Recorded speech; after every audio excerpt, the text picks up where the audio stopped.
সমুদ্র এর আছে আরও নাম: সাগর, সায়র, উদধি, অম্বুধি, অর্ণব, পারাবার, জলধি ইত্যাদি। পৃথিবীতে এমন কোনো কবি সাহিত্যিক হয়তো খুঁজে পাওয়া যাবে না যার সাহিত্য বা কবিতায় সাগরের উল্লেখ নেই। শুধু সাহিত্য কেন, বিজ্ঞানীরাও এখনো পর্যন্ত সাগরের রহস্যের ধাঁধায় আটকে যেতে বাধ্য হন। আমরা পৃথিবীর সর্বোচ্চ এভারেস্টে যেতে পেরেছি, পৃথিবীর পরিসীমা ছাড়িয়ে মহাকাশে যেতে পারলেও সাগরের কিছু কিছু স্থান রয়েছে যা এখনো মানুষের অজানা। কিন্তু কি এই সাগর?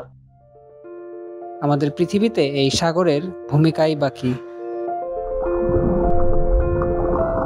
সাগর মূলত পৃথিবীর উপরিতলের 70% দখল করে থাকা বিশাল লবণাক্ত জলরাশি।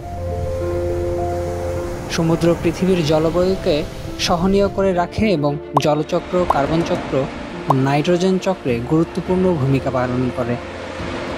প্রাচীনকাল থেকেই মানুষ সমুদ্র পরিভ্রমণ করছে ও সমুদ্রে অভিযান চালিয়ে আসছে।